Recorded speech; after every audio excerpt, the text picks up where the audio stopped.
ओम का नियम लिखें और व्यंजक प्राप्त करें तथा इस नियम का सत्यापन करें। 10वां में पूछे जाने वाला बहुत इंपॉर्टेंट क्वेश्चन है और यह 10वां में बहुत बार पूछ चुका है।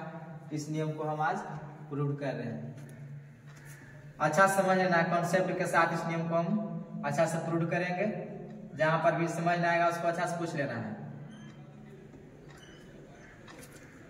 कहता है किसी धातु के तार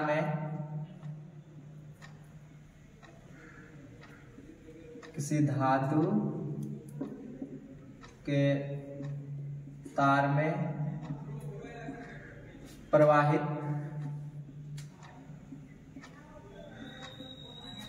होने वाली विद्युत धारा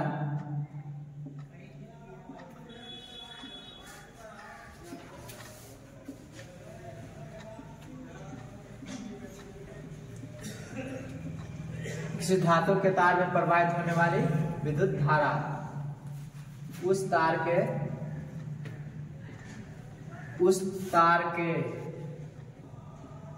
सिरों के बीच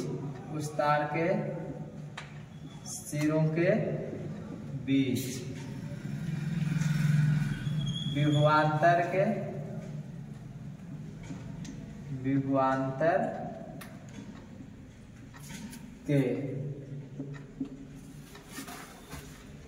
अनुक्रमानुपाती होता है। अनुक्रमानुपाती होता है।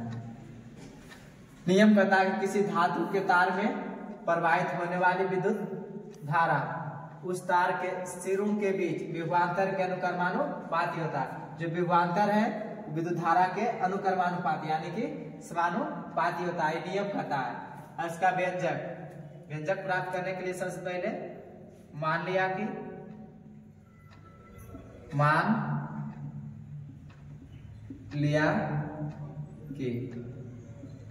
चालक में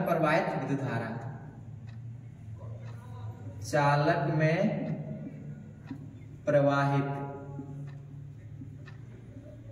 विद्युत धारा बराबर I। मान लिया कि उसमें I धारा प्रवाहित हो रहा है और चालक के दोनों सिरों का बीच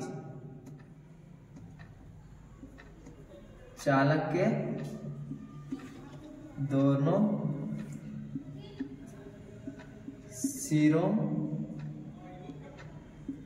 सिरों के बीच का विभवांतर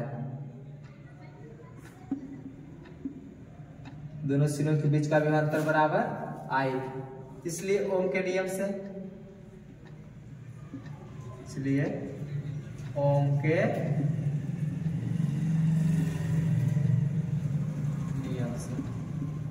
ओम के नियम क्या कहता है? किसी धातु के तार में प्रवाहित होने वाली विद्युत धारा उस तार के सिरों के बीच विभवांतर के अनुक्रमानुपाती होता है।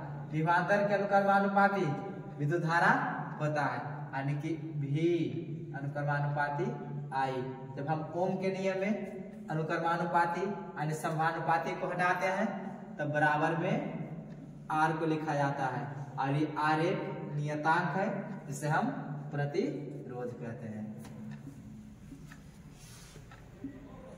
जहां R एक नियतांक है जिसे प्रतिरोध कहा जाता है।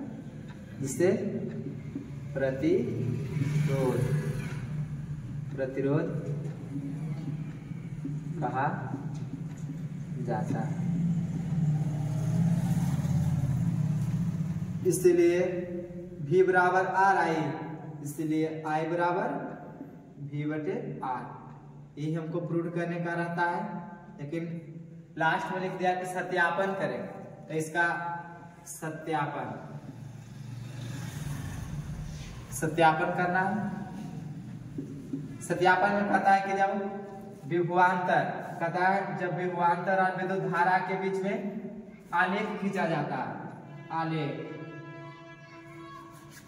जब विभवांतर और विद्युत धारा के बीच जब आलेख खींचा जाता है तब वह एक सरल रेखा प्राप्त होता है, सरल रेखा प्राप्त होता है, जिससे ओम का नियम सत्यापन हो जाता है। जब विभवांतर और विद्युत धारा के बीच आलेख खींचा जाता है तो यह एक सरल रेखा प्राप्त होता है, जिससे ओम का नियम सत्यापन होता है। इस बात को यहाँ पर लिख देना है कि जब विभवांतर और विद्युत धारा के बीच, जब विभवांतर या विद्युत धारा के बीच आलेख खींचा जाता है, आलेख खींचा जाता है,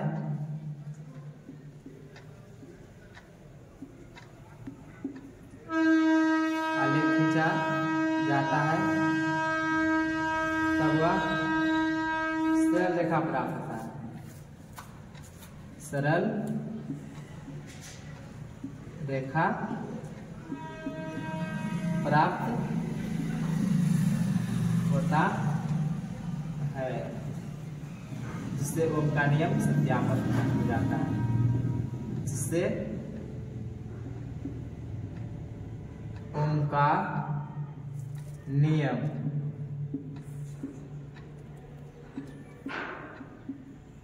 सत्यापन